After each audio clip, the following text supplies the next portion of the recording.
Hello，大家好，我係 Marvin。咁今日咧，我就同大家講下乜嘢係市價單同埋限價單啦。咁咧，呢啲又係好多新手都會成日問嘅問題嚟嘅。市價單即係咩咧？限價單即係咩咧？嗱，咁咧市價單咧，其實就即係代表啊，你依家要立即成交呢一單交易。簡單啲嚟講就係、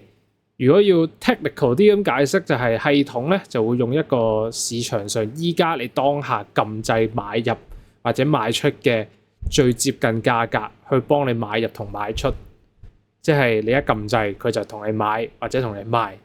咁呢個優點咧就係你成交嘅速度極快啦，因為你尤其是如果 set 好晒，然之後撳唔再提醒嘅話咧，基本上你一撳落去咧，咁你就得㗎啦，咁你就已經係 trade 㗎啦，已經進入咗呢一個步驟㗎啦。但係咧，佢亦都有一個缺點嘅，就係、尤其是我哋呢啲 day trade 咧，就一定基本上都係市價單㗎啦。但係咧，我哋係同一時間係可能幾個 mon 喺度睇緊唔同嘅幣啊，唔同嘅位置睇好晒入場位，你先至會去撳嘅。如果你新手嘅話，就有機會咧就會錯過佢最佳嘅位置啦，亦都或者可能變成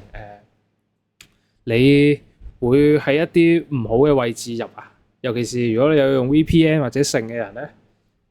如果用市價單入嘅話，有啲時候咧係會慢咗啲嘅，咁就未必可以攞到個最佳嘅位置啦。尤其是有大行情行嘅時候咧，可能你嘅位置會未必咁好嘅。但係缺點亦都係頭先基本上都有講噶啦，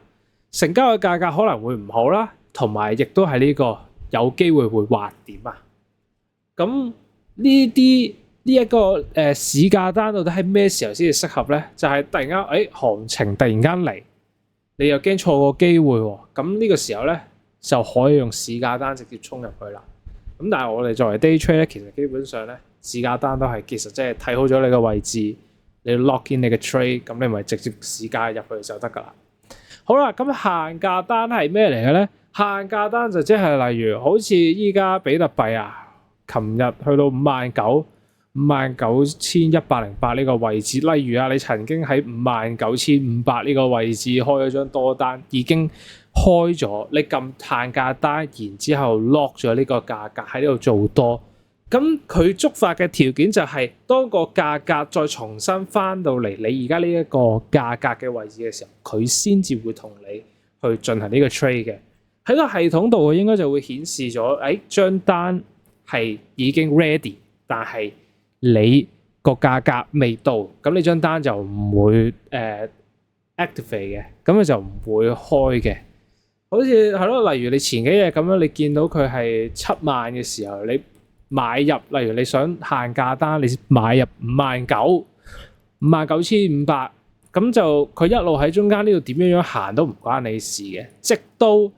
當下佢嚟到呢度59,000嘅時候，你嗰張限價單先至會 activate， 佢去到你嗰個位置，佢先至會成交嘅。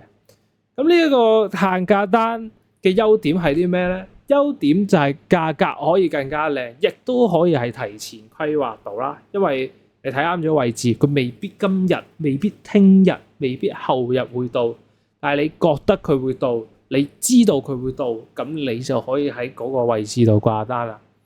但係缺點咧，亦都係你知道，咁最後會唔會真係唔去到？未必噶嘛，冇人可以寫包單一定去到嗰個位置噶嘛。咁就有機會永遠都成交唔到啊，甚至有機會你連張單都未開，未接到嗰個位置啊，就已經開始即係所謂嘅抄底啦。底部喺呢度，但係佢高少少就彈翻上去，咁就接唔到你張單啦。咁就永遠都接唔到啦。嗱，作為一個俾新手嘅建議咧，盡量咧就用多啲應該咁講，盡量睇好晒價錢。就直接就 trade， 然之後就 set 好你嘅你嘅入場、你嘅 TP 同埋 stop loss， 咁就 OK 噶啦。如果冇乜必要，唔建議你用限價單，因為行情日日都有，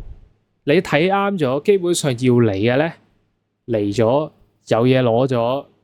應該要食嘅嘢食咗，咁就完咗噶啦。咁你哋成個每一日應該要做嘅嘢，咁就做完噶啦。我哋 day trade 就係有得食就食，就係咁簡單。所以係建議多啲新手，如果係想 day trade 嘅話，就用多啲呢一個即刻就即刻入場啊，即係市價單。因為你基本上你睇好晒位置，你入場講真差個可能比特幣差個100點就真係唔係差好遠嘅，可能差1%2%咁樣樣。以太可能1點2點啦，有機會咁就多啲嘅10零20%度。咁但係唔爭在，如果你睇啱位置，其實好似呢啲你見到回踩呢一個踩翻落嚟，你手呢度落到去下面，去到邊度都好，下面呢個位置見到落唔到去，應該要走咯。等埋呢支翻嚟，你都有嘢食到嘅。所以建議新手咧就用呢個市價單啦，就唔好用限價單。限價單就係你真係好理解成個 structure 發生緊啲咩事，你對呢個位置好有信心，嗰啲大時間支撐壓力，即係上一次講嘅嗰啲嘢咧，如果你都有概念嘅話咧，咁就可以嘗試下嘅。但係如果有啲時候你瞓咗覺接咗，你又冇 set 止損，然之後佢真係一支同你繼續插落去，咁呢個第二朝起身，你個倉就會唔見咗，咁就會有一定嘅危險嘅。雖然都有得 set stop loss 或者 TP， 但係啲時候你明明佢真係嗰度唔係底，佢真係繼續向下行，咁無謂咁樣去嘥自己啲錢啦，係咪先？好啦，咁今日呢一集咧就講完呢個市價單同限價單啦。好，我係 Marvin，下條片再見，拜拜。